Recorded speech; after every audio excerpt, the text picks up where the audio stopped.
Muller's out. Muller is out. That's a big, big fall for the Lynk Co team. None of their drivers get through to the final 12. It was a nightmare weekend. There must be something wrong. This is not possible. We have to find something. It's always a worry when you put a good lap time in and you think that should be top 5. That was a really tidy lap, and then you're P18. Oh, carnage, carnage! Carnage into the hairpin. 2 and 3 of them going off. Ivan, shut up! For the last time, it's the 2019 FIA World Touring Car Cup. This 4-way scrap is what we've all been waiting for, between 4 big names: Norbert Michelis, Esteban Guerrieri, Ivan Muller and Ted Bjork. Norbert Michelis, pole position at exactly the right moment, and Ivan Muller down in 16th. Jan Erlacher way down in 24th. Andy Prio and Ted Bjork way down in 27th and 28th on the grid. There is 3 tenths maybe in the car, but it's probably 6 tenths because of the 30 kilos. Yeah, it's a long lap. It's a long lap, it's a normal circuit, it's not like Macau that the driver does the difference. It is very close to 7:30 local time here this evening, and we are qualifying under lights. This is potentially a championship title slipping away. I don't think we have a chance. It's a ball, but they're like Anyway,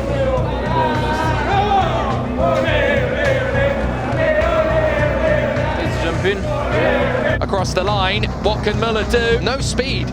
No speed at all. This car just doesn't work at Sepang. It's a shame, but there it is. In touring car racing, where you start is so influential about how many points you will get. We were losing points at a much faster rate than we imagined beforehand.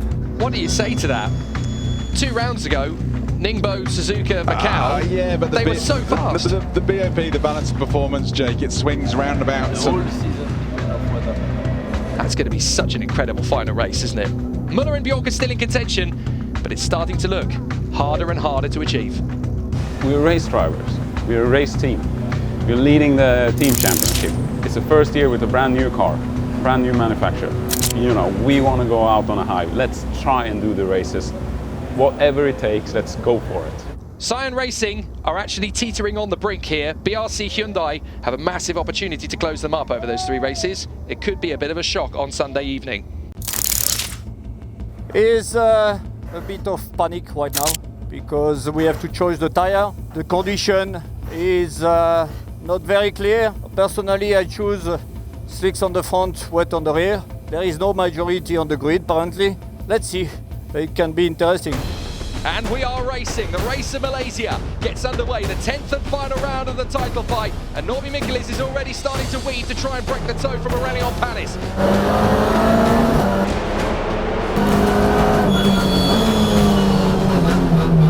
The majority of people are slick front, wet rear. I think Vavish is 4 slicks.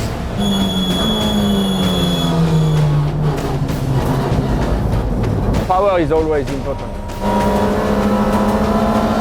Sometimes I was even on the side of other cars, out of the corners, even on the front, but at the end of the straight I was 2 lengths behind. It's very, very frustrating. It was better to say, okay, I have a good car in corners, I use that advantage and I do what I can in the straight. So frustrating. We are not playing the same race. They are bloody fast in this race. Norbert Michelis takes the most crucial race win of his 2019 campaign and moves 1 step closer to becoming the title winner. I start P16, I finish P6. Great, back in the game, at least we score points for the team title. So, okay, we stay in the game, let's go to the race 2. Ivan Muller, driver of the day so far. Double podium for BRC. What a team effort. And they have made a massive dent in the Cyan Racing team standings points advantage.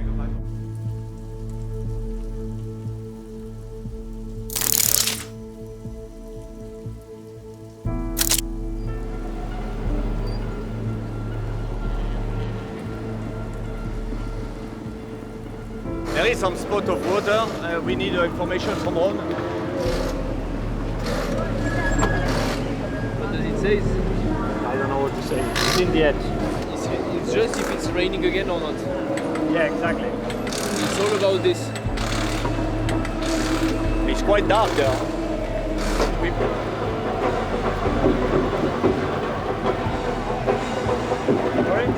Minimum is wet on the rear. Minimum. Maybe it's a 4, so you can put, I think, the wet on the rear already. I don't know. Heavy rain by what? Full wet. Oh, we can walk in the car. So we have 3 minutes.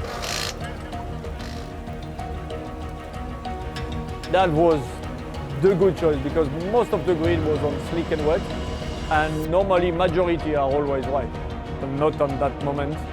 And I thought on the grid, okay, calm down, there is no rush, end of the race, we will be on the front.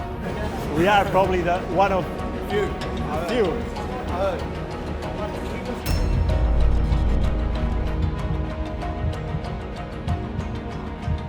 Good start initially from Marching War. I think Nesta Girolamo is going to out-drag him to the first corner though, but there is a lot of standing water. It's a very slow start as they all pile towards the first corner. Come on!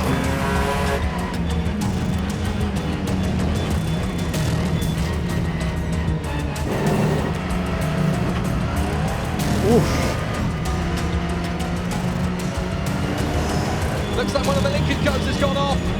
They can't see a thing. Oh, carnage, carnage! Carnage into the hairpin, 2 and 3 of them going off. Certainly one of the Hyundais, 2 of the Hyundais are in there, and yes, it is Norby! Norby's in the grass!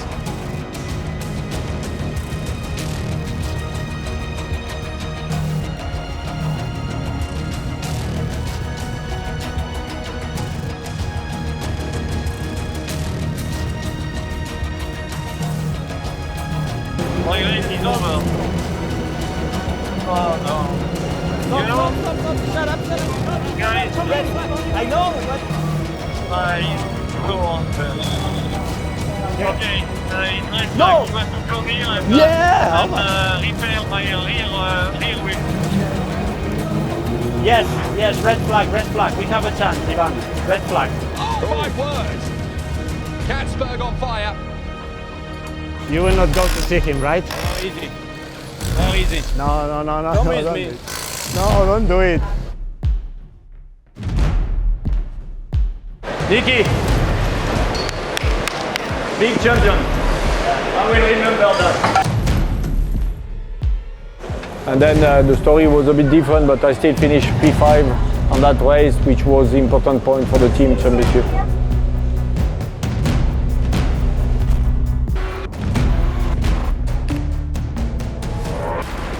You don't usually start 16 in WTCR and you finish 5th, which was basically the calculation that needed to happen.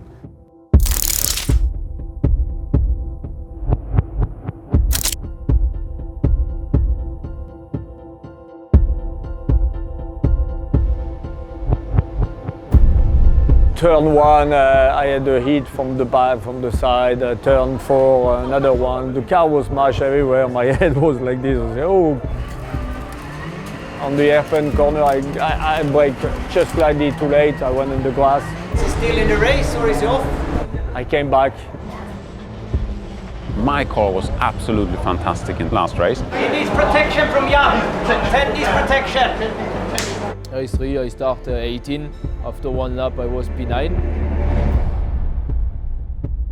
Jan is going to go after Tarquini, okay? Fortunately, Ted was front of me to score some important points. In terms of points, we really need one high Hyundai to move backwards. I know you're on limited time with your tyres, but we need to do everything we can. And unfortunately, we got a safety car, quite long, and the track dry. And then it was too dry for the wets, so I was just like going backwards. If he's dropping off when Andy gets there, we can take over protected about. Yeah.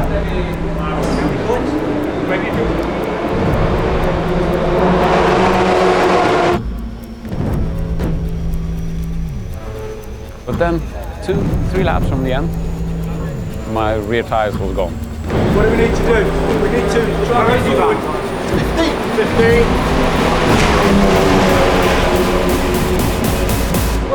20, we're still at 20. We're 21 points ahead.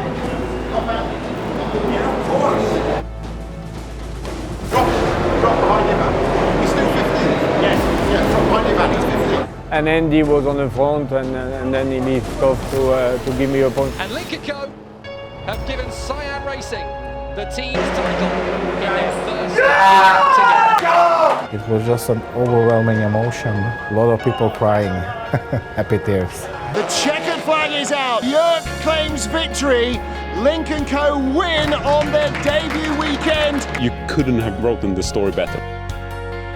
We won the championship, the first year with the Chinese brand, and I'm so proud to be a part of it. You can only be the first one in anything, delivering the first manufacturer title to Lynk Co of all other Chinese manufacturers. Nobody can topple that ever. I think we are part of it with Andy. Cyan Racing and Lynk Co is champion, and we will have another go next year. Huge result for Jan Erlechet, Lynk Co in second place. I started racing, it was even not planned to be born. It's the most amazing podium I have ever done. You have a team that has taken 4 titles in 3 years in 2 different regulations for 3 different brands. I don't think any other Lynk Co team has managed that. Ivan Muller is going to take his first win of the season. I'm very proud for the team. New manufacturer, very competitive season. It's never been done before, and it will always be the first to have achieved that. Andy Prio is going to win. What makes this project so unique is that it was an international R&D project in Fast Forward, where you basically merge cultures, drivers, team, different continents, Geely Research Institute in Ningbo Bay, collaborating with CEVT in Gothenburg, collaborating with a small team in UK and a customer in another small area outside of Gothenburg in Högsbo, and everything within 20 weeks to make it fit. So beforehand, if you look at it on paper, I think it almost looked like a suicide project, but it worked.